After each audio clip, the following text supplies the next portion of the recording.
नमस्कार माझ्या गोड मैत्रिणींनो, मी तुमचं माझ्या या चॅनलमध्ये स्वागत करत आहे।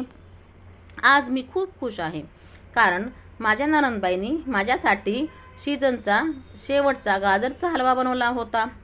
त्यासाठी 1 किलो गाजर घेतले आणि ते फूड प्रोसेसरवरती किसून घेतले। आता कढईमध्ये 5 चमचे तूप टाकून त्यामध्ये आपण किसून घेतलेला गाजर टाकून घेतला आहे।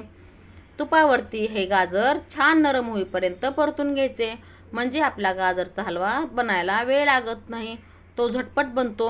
म्हणून प्रथम ही स्टेप स्किप नाही करायची, ते तुपावरती छान परतून घ्यायचं।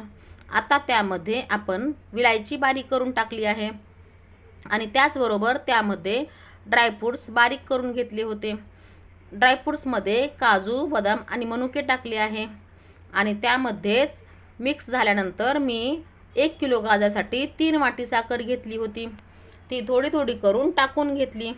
तुम्हाला जर जास्त गोड आवडत नसेल तर 2 वाटी साखर घेतली तरी चालेल, पण मला गाजराचा हलवा हा गोडच आवडतो, त्यामुळे त्यामध्ये 3 वाटी साखर टाकली आहे आणि ते थोडी थोडी करून मिक्स करून घेऊ। साखर विरघळली की त्यामध्ये 50 ग्राम खवा टाकून घेतला आहे आणि त्याचबरोबर आपण जे अर्धा लिटर दूध घेतलं होतं